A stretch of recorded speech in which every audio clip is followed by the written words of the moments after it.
Նախորդին էլ Նիկոլ Փաշինյանը հայտարարեց, որ Մեսրոպ Մաշտոցը ընդհանրապես կրոնավոր է դարել,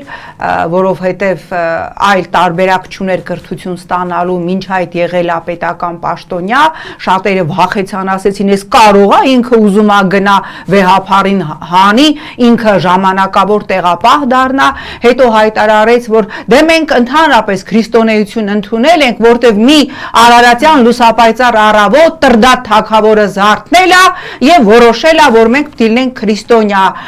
բայց որ ասենք Տրդատ թագավորը մի օր զարթներ եւ որոշեր, որ մենք պետք է ընդունենք իսլամ, բնականաբար մենք կլինեինք իսլամ դավանող երկիր, այ դու Տրդատ, հիմար Տրդատ, այդ ինչի մի լուսապայծառ առավոտ չես զարթնել եւ չես որոշել, որ մենք պետք է ընդունենք իսլամ, դառնայինք իսլամ դավանող երկիր, այս խնդիրներից էլ բրծնեինք, հասկանում եք, սա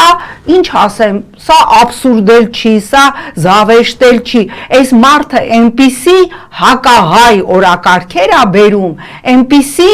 անընդունելի կարմիր գծեր է հատում, որպիսի հասարակությանը վարժեցնի դեռևս այն արհավիրքներին, որ մենք այնքան օվերտոնի պատուհաններ տեսնանք բացված, որ վաղը չէ մյուսօրը, երբ որ այլևս հայ առաքելական եկեղեցին կհանվի իր բացառիկ կարգավիճակը եկեղեցուց, հայ առաքելական եկեղեցու իրավական կարգավիճակը կսարքեն մի սովորական, չգիտեմ,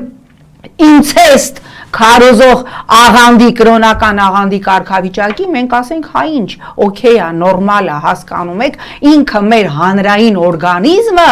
վարժեցնում է ամենաանտանելի, ամենաանընդունելի պղծությունների։